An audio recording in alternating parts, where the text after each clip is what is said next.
Perjuangan yang panjang melahirkan sebuah wadah generasi muda untuk berkembang. Yayasan Relawan Korgat Indonesia mempunyai sejarah yang tak lekang oleh waktu. Yang bermula diawali dilakukannya sebuah latihan siaga bencana pada tahun 2014. Ketika itu, antusias anak-anak muda sangat luar biasa. Mereka hadir untuk berlatih. Pada saat itu temanya adalah water rescue dan komunikasi bencana. Tidak lama setelah itu terjadi banjir di salah satu wilayah di Kabupaten Bekasi. Ketika masyarakat membutuhkan bantuan, adik-adik remaja yang saat itu hadir dengan penuh semangat berusaha untuk menolong dan menggunakan perahu karet, sehingga muncul ide bagaimana apabila mereka bisa diorganisir lebih lanjut dalam suatu wadah yang membawa manfaat buat orang lain.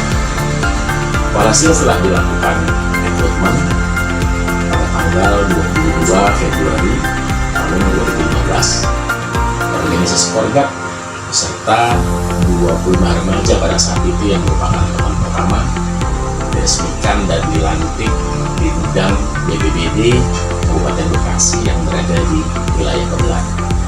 Saat itu anggota yang 100% adalah adik remaja masih perlu dibekali dengan berbagai ilmu, berbagai pengetahuan agar mereka siap diterjunkan ke lokasi bencana.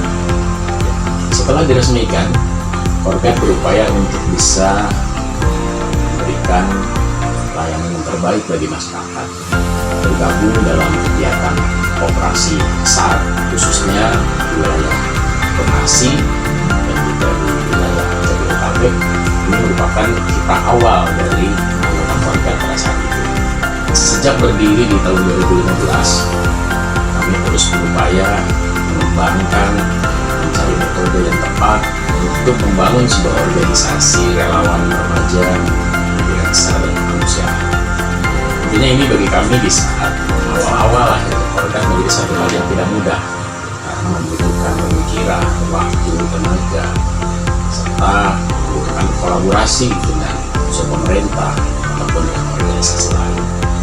Sehingga pada tahun 2016 kita sempat vakum, kita melakukan evaluasi, kita melakukan kajian-kajian untuk pada akhirnya kita bisa bergerak kembali di tahun 2017. Setelah vakum di 2016, di 2017 kita kembali bergerak dengan penuh semangat.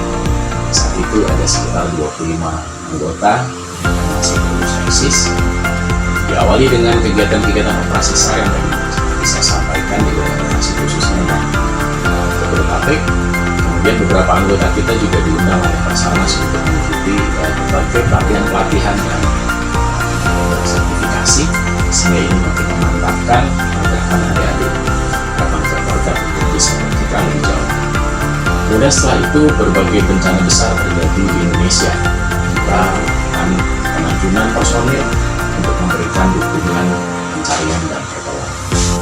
Guna melakukan kaderisasi bagi anggota agar setiap anggota bisa kita rekrut secara berkesinambungan.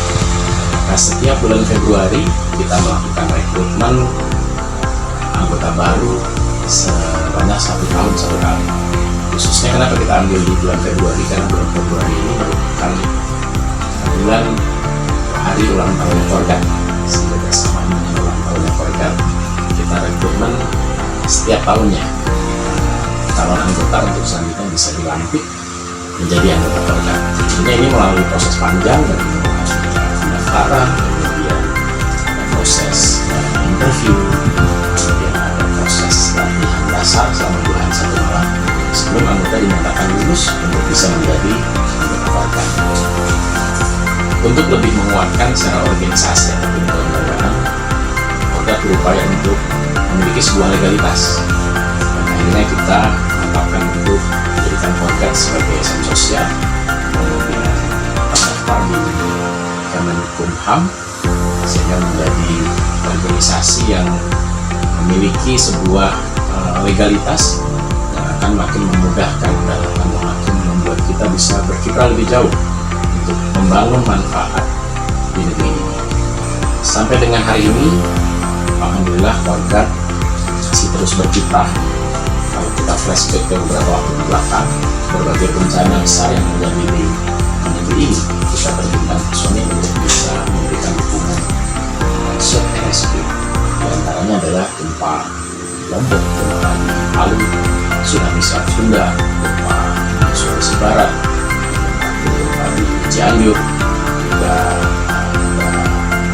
badai Seroja di Nusa Tenggara Timur, kemudian pencarian korban dan serpihan pesawat pada saat pesawat jatuh pada dan Sriwijaya ya. Juga beberapa bencana-bencana yang terjadi di negeri ini, bisa mengerahkan personil untuk mendukung stakeholder yang ada di negeri ini untuk memberikan dukungan pencarian dan pertolongan untuk masyarakat. Seluruh anggota Korgat harus menjunjung tinggi nilai-nilai yang menjadi semangat kita semua. Pertama adalah tentang bicara tentang keikhlasan. Jadi semua yang tergabung di Korgat dan pergerakan adalah harus punya hati yang ikhlas tanpa mengharap imbalan apapun, termasuk materi. Jadi semua yang ada di Korgat dari anggota yang paling awal di 2015 hingga hari ini 2015 seterusnya adalah merupakan orang-orang militan yang tidak dibayar, tidak mengharapkan balas budi, tidak mengharapkan pujian.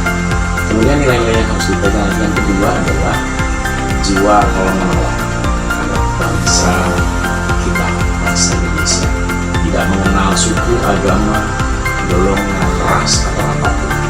Jadi menolong yang menolong semua atas nama manusia.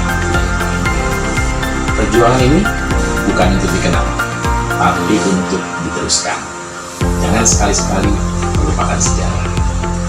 Tanam dan kuatkan visi misi yang sudah kita sama-sama canangkan sejak awal Korgat berdiri. 9 tahun Korgat Rescue berdikari mengabdi untuk negeri. Salam Korgat, tangguh, tangguh, tangguh.